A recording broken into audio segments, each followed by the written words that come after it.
Hi, everybody. It's Jeff Anthony, and we're kicking off our 5 o'clock, which is now 5:30, live forum on Fridays. Um, so things have been steadily busy here with us transitioning over to the project that we're working on, where we're going to be strictly a in-neighborhood sales division. So we're really excited about that, but as promised, I want to make sure that I am able to provide you information and answer any questions that you may have regarding any of our homes and so forth. So today, what I wanted to do was kind of go over just some basic information. Typically, when we're doing a land home package or when we're talking about site improvements, a lot of people are asking what exactly is a site improvement. So I was only able to work on 3 videos. I was hoping I would have been able to do a lot more, but I think it's okay because then I can leave this for next week's chat to give me something to follow up with while I wait for questions to come in. So let me go ahead and bring up the first video that I'm going to share with you, and let's go ahead and let's take a look at it.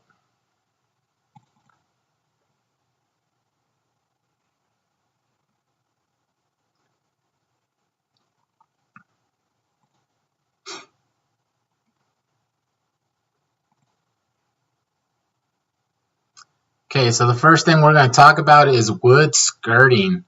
So we're going to talk about skirting, what type of different skirting there is for manufactured housing. The very first one is wood skirting. This is the same material that you would find on your home. What we use is something called LP Smart Panel.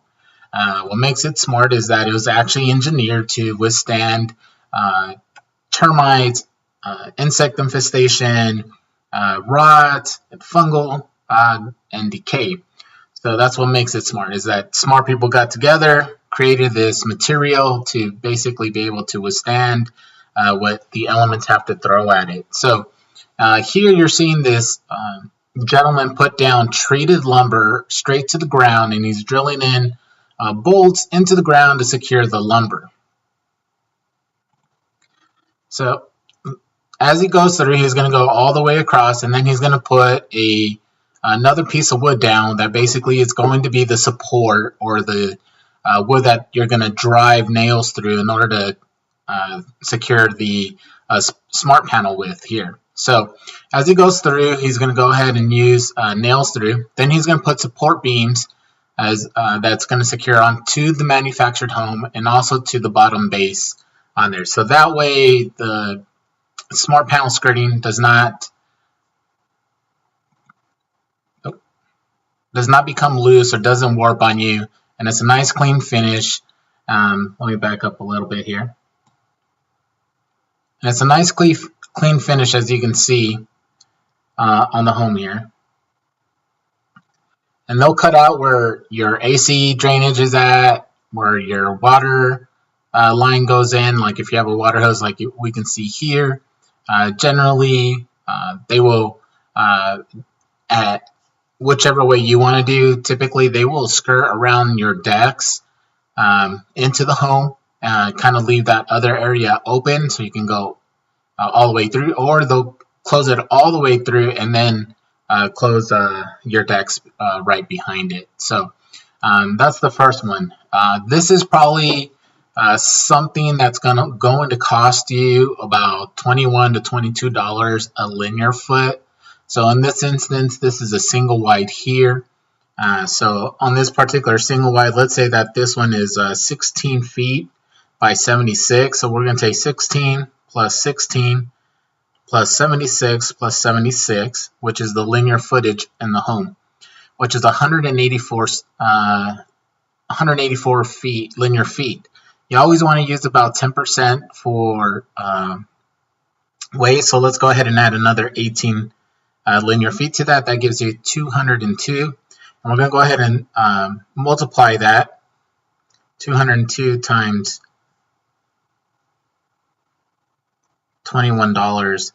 This is going to be about 4,242. That's going to give you just a general estimate of what this is going to cost. Now, understand that I'm kind of giving you pricing of what you're going to see here in the state of Texas. You know, we do cover such a wide area, New Mexico, Oklahoma, Louisiana, and Texas from this location. But, you know, we are generally speaking in 32 out of the 50 states in the United States itself, with all our brands that we have to offer through Kafco Homes. So once again, I'm just going to replay this one just so you can see the smart panel skirting again.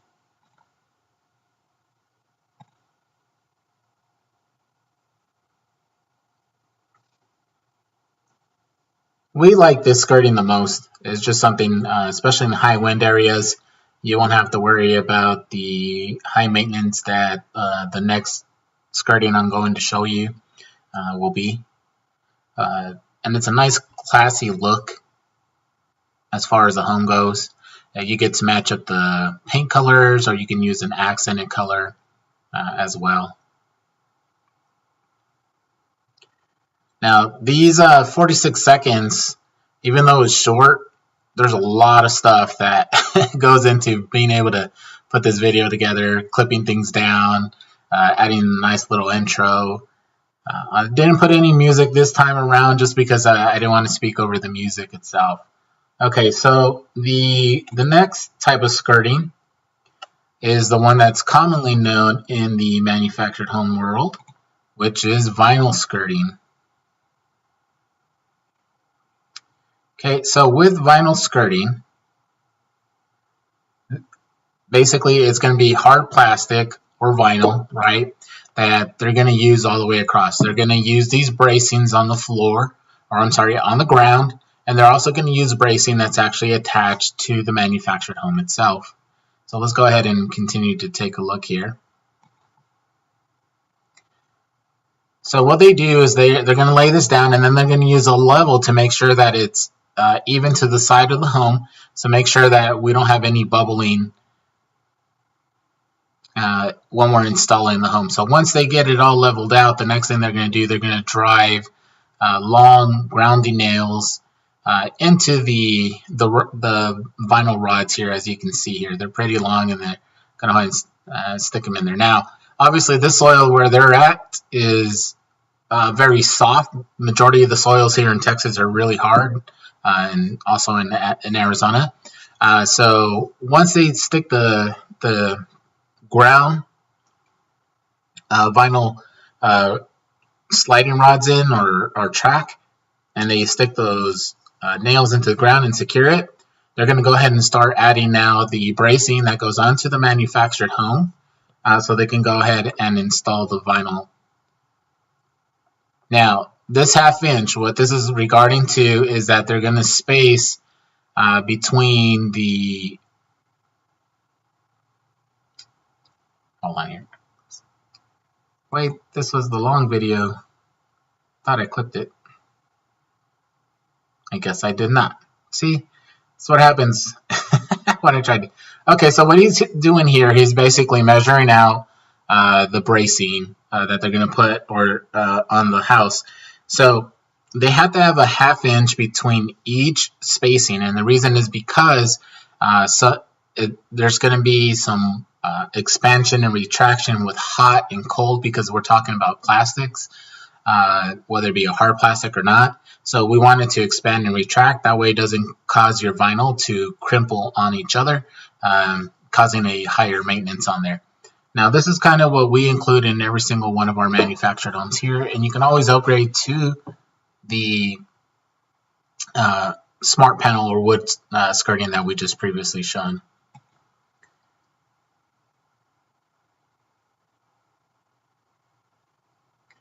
All right, so he's just taking the crimper here, cutting it out. As you can see, just a ½ inch spacings between each other, and then he's going to go ahead and roll the edge there. And as he rolls the edge, he's going to go ahead and install the rest of the skirting onto the home itself. Now, actually, I'm going to go ahead and exit out of this because I think I may have deleted the wrong video. Let me move forward here. See if it gives me the. Yep. No, I guess not. Okay. So we'll get to see him finish this out. I thought I had clipped it, and I didn't. My apologies regarding that. So let's go ahead and let's just finish out what they're doing there. So as you can see, they're putting in the corner and lining everything up. And then once they get everything lined up, they're going to come through and they're going to add a trim piece, which they're going to pick up here now. And that's showing you the edge where they're going to bend it. And then here it's going to show you a picture more or less of what that looks like installed completely here. So I think you're all familiar with it. That's basically what the finished product looks like. Once it's installed, it's kind of basically what all manufactured homes are typically known to be put on there. Now, there's different types of vinyl skirting that you can put on. I don't have pictures of, but there's a harder vinyl that they do like a brick, or they do stone looks to it itself, just giving you a better aesthetic look to it. And it's a lot harder. The harder the vinyl is, the better it is to the elements as well. It's still the most cost-effective underpinning that we used in manufactured housing. The more expensive option is doing block skirting, which you'll see in a later video that we're going to do. So let's go ahead and just kind of finish here. And what we're going to see is also the different types of colors that are offered in the vinyl. So they have gray, clay, sand, cameo, and white. Typically, we always offer white just to kind of make it easy on everyone. And it allows us not to mess things up. Because mostly what's going to happen, most people are either going to build like huge decks, or they're going to ask a family member or spend some extra money when the tax season comes to do actual stonework around the home itself. So keeping the vinyl skirting for a temporary time is sufficient enough. So at least that way you don't spend too much money on something you're going to upgrade later anyways. Okay, so we'll go ahead and we'll exit out of that screen. Okay, so the next thing we're going to look at is going to be, I believe, foundations.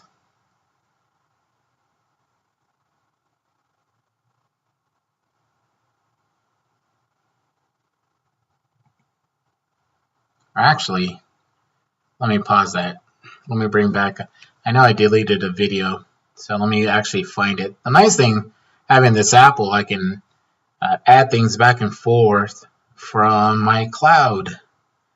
So while I'm doing that, if you have any questions, please feel free to ask.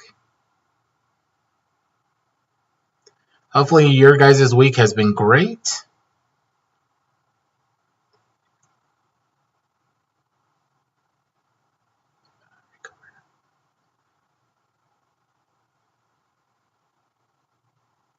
All right, so let me just load that one up.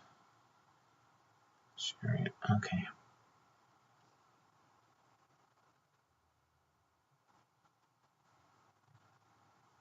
All right, let me refresh this.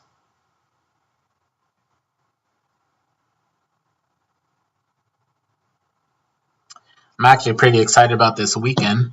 My youngest daughter, her favorite hip-hop artist, who is Andy Mineo. If you don't know Andy Mineo, Andy is a hip-hop artist who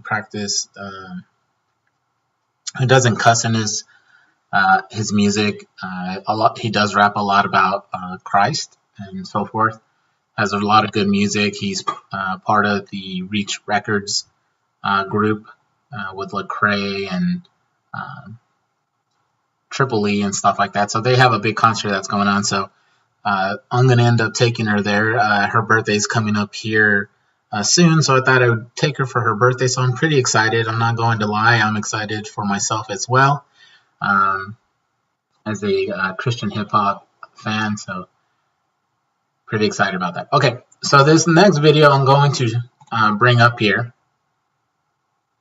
has to do with something that's required in every single state because HUD requires us. So if you've been to a manufactured home dealership, people are always telling you that we need to verify if you have a drainage pad. I myself, I kind of do not wait to verify that. Whether you need it or not, it's something that I kind of force my clients to take just because I want to make sure that you don't have any issues. So we're going to go ahead and talk about home drainage pad. What is it and what is its function? So a home drainage pad is a pile of dirt. It's actually piles of aggregate. It can be anything from caliche to road base to crushed gravel to dirt, clay, sand, all mixed in together. Well, that's the most common one that we put down. The purpose of that is to, as we're going to see here coming up next,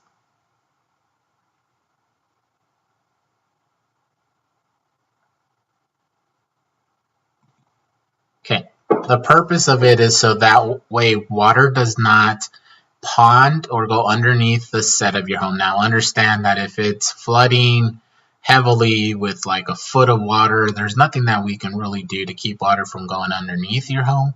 But the general consensus of normal drainage, this will help keep water from going underneath your house, which is important because, you know, we're talking about, even on a single wide home, we're talking about 15 to 25,000 pounds of material being placed on dirt.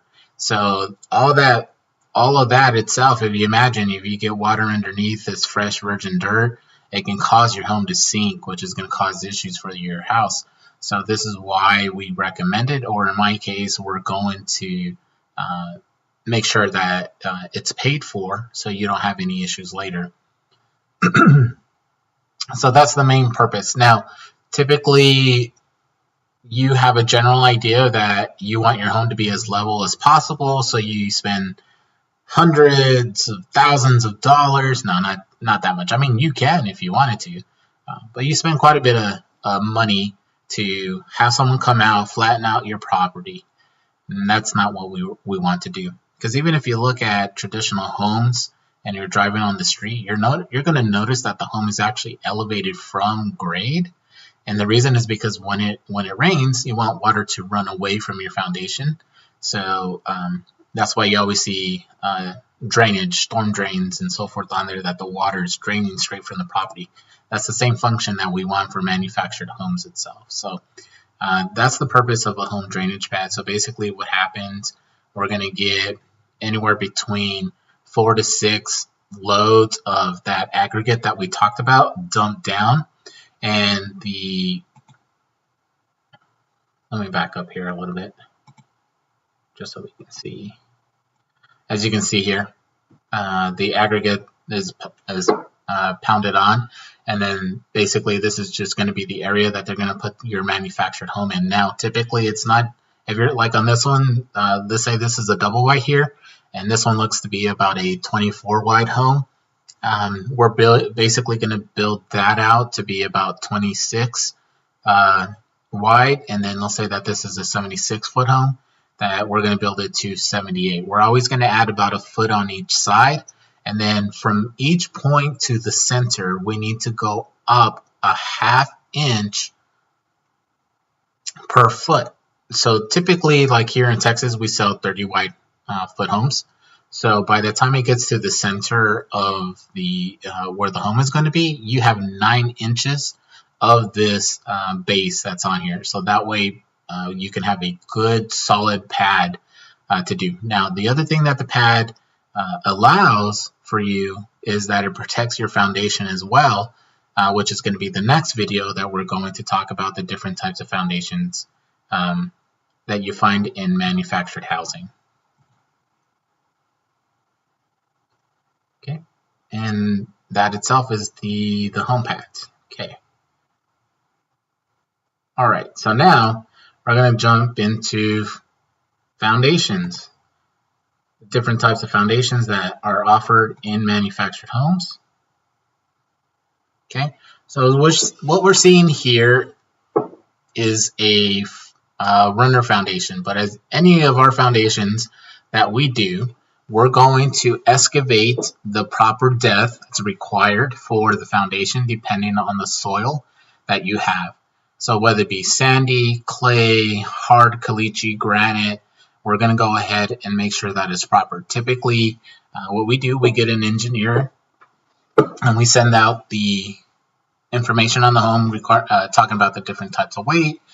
They have their own engineer stuff where they understand what kind of soil is in an area. I know the word, but it's not coming to me, so I'm just going to say engineer stuff. That's my go-to. When I say stuff, it means that I can't come up with the proper word. So anyways, they're going to excavate, and once they excavate, they're going to go ahead and put rebar inside the excavated area to add support for the concrete. That way, reduces the chances of it cracking, and just a better chance of retaining it or keeping it from having any issues with tension. So, like I mentioned, this is a runner foundation, and basically they're going to pour concrete in, and once the concrete is laid in, typically we need about 3 days for the concrete to actually cure properly. The longer the better. You know, typically we don't need more than we typically don't need more than a week's worth for it to dry. So here we're seeing the concrete has already started to dry. You're going to notice these little anchors. So those are going to be for our tie down systems that we use to tie down the home. Now understand there is different types of tie down systems. That was one of the videos I was trying to get done, and I just didn't have enough time to finish it this week. So I'll leave that for next week, tie down systems. Something to look forward to. As we can see here, the concrete's drying, and you can see that it's sitting on this one is basically that what we call select fill. That's sand, rock, crushed ABC, but more like filtered, as well as what they use for their drainage pad here. So as you can see, the drainage pad actually protects your foundation. Okay, so I have a couple pictures on here that I'm going to stop and talk about. So just kind of showing you the different types of foundations that we offer depending on the soil. So the first one is the runner foundation that we just got done looking at here. Okay, the next one is the most popular for here in North Texas, and let me explain why. Because the ground shifts so much here, a footer or runner foundation system can crack because the ground is swelling or retracting, and you have all that weight on there. So as where a PIER can slide up and down and not actually break the foundation, that's why we recommend PIERs here in North Texas. So basically, when we do these foundations, depending what kind of foundation system you're going with, you know, or better yet, like let's say like this one. This one's a single wide foundation here, and let's say that this was my single wide. One thing that I would do is once these are put in, I would then ask them when they bring out the blocks to set my home is to actually mortar those blocks onto the foundation itself. So that way it's a little bit more permanent and doesn't move around so much. Those are things that you could do. It's not something that is actually required by HUD, but you know, that's just something that I would say I would recommend. The more that's merged together with concrete, the better it is for your home itself. So, but this is a PIER system here. Now understand that some states, they don't use blocks. Some states they'll actually use jacks. They look just like what you find in cars underneath it, or they look like car jacks. For more stable grounds, those are commonly used there. Okay, so once again, you can see it on the. Actually, this picture is really good because you can see on this PIER foundation, you see how the select dirt again, which is the most common dirt that we use, is started off really shallow on the left end and goes all the way to the center where it's built up, and then it rolls out again and then thins out to the right. So that's where we're talking about the crust look of the drainage pad. Okay, now the next foundation that's going to be coming up is what we call a perimeter beam. Okay, so perimeter beam foundations are really common in super hard dirt because typically the ground doesn't shift so much that you're going to spend some extra money getting nicer looking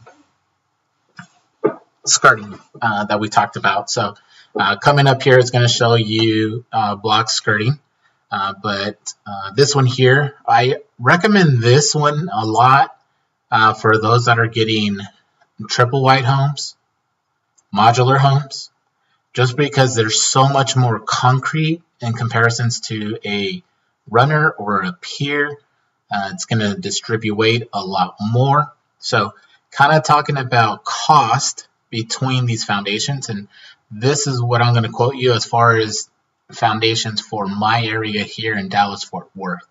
So a PIER foundation with a drainage pad is probably going to cost you about $9,000 as of today's pricing. A runner is probably going to cost you about $1,500 more. A perimeter beam is probably going to cost you between $12,000 to $13,000, and this is for basically a double wide. Now, if we go into a triple wide, this is probably like an $18,000 foundation. Okay, so coming up here is going to show you when you do a perimeter beam like this one, you're going to more than likely go to block skirting. So that picture should be coming up here in 5, 4, way before. So as you can see here in the picture, you see the cinder block, and then you see the perimeter beam underneath it. So the perimeter beam itself is going to attach the cinder block and hold it to the ground itself, so that way it doesn't reduce or it doesn't cause it to shift so much. But even in the block skirting, still has to be vented out, but as you can see, it's a really nice look all the way across. Now, this is very common for Arizona, New Mexico, West Texas, and many other places. Okay, now when we actually, let me see if I can get back into here. This perimeter blocking that is actually on here, this is going to be important for those who want to do a pit set or what they call a ground set home or even a brick ledge set. Okay, so I am going to leave that dangling there so you guys can come and join me next week where I'm going to talk about the different types of setups of the home itself. But typically about 90% of manufactured homes are set up just like what we're seeing here. They're above ground. So federal codes require a manufactured home from ground to frame 24 inches. So when we talk to our customers here, because our I-beams are 10 to 12 inches depending on single wide, double wide, or triple wide, I tell everybody the minimum from like this property here, you're about seeing about 3 feet, about 2.5 to 3 feet that the home will be actually elevated from the ground. So that's typically what we're seeing. We build decks off of it, and then We can also do, like on this one here, if you wanted to be clever, let's say that you wanted to keep it above ground, but you wanted to have more of a semi pit set home, which we call brick ledging. Basically, what they do that perimeter beam foundation. They take cinder block and they fill them in with concrete, and then they'll get the dirt that you have around, or if you order dirt, and they will backfill up to it. So at least that way, if you didn't want to have such a big elevated look, or just to have a few small steps, that will help in that sense. Okay, so I will talk about ground setting and actual setup next week when we do our live video feed. So I don't see any questions, so I'm probably going to just ramble for about a minute or two. If we don't get any more questions, I'll basically go ahead and end our live feed here. Hopefully this has been informative for you. Now next week we'll talk about setup. We will talk about the difference between above ground, pit set, and then kind of what I talked about now with the brick ledging set. Kind of go over those costs for you as well. We'll talk about utility connections. We can talk about septic. We can talk about different things. So in case that I don't get enough time to do all those videos, we'll break it up to another segment. Just remember that the Friday at 5 will be ending soon.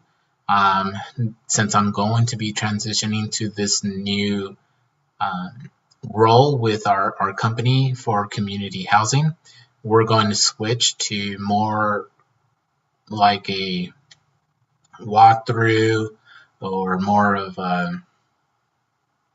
if you guys are familiar with Chance's home world, kind of doing things like that, where we're gonna go through our communities, show off a house, tell you about it, and then give you all the information regarding pricing and so forth. So yeah, that's what we're gonna end up doing. So all right, let me go ahead and exit out of this.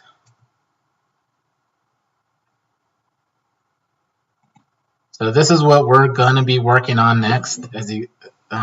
So we're hoping that this is the name that we're going to go with, is in neighborhood. So CAFCO in neighborhood, what is that all about? So we are really focused in creating the neighborhood effect again for our buyers. We want those nostalgic feelings of what it was to grow up in a neighborhood, knowing your neighbors, looking out for each other. As master plan communities have become such a big part of housing over the last 20-30 years, one of the things that has been lost is the sense of a neighbor. So we're going to be teaming up, like I mentioned, with groups where we're going to put homes into neighborhoods, whether they be neighborhoods you are purchasing home with the land, or home with the a leased land. So either way, the concept is going to be the same. We want to build neighborhoods that you're going to be proud of. Everything in these neighborhoods will be brand new, help you to build equity, help you to build that sense of home ownership, and most of all, to help build a neighbor. We all grew up watching Mr. Fred Rogers, and you know the saying. I don't want to say it because I don't want to get in trouble, but you understand exactly where I'm going with. So, as I don't see any questions showing up on the chat, I am going to go ahead and end this video. And I just want to say thank you for everyone who is watching the video. You can always reach out to me at gm088@palmharbor.com. Be happy to answer any questions that you have. Until then, be safe. Love you. God bless.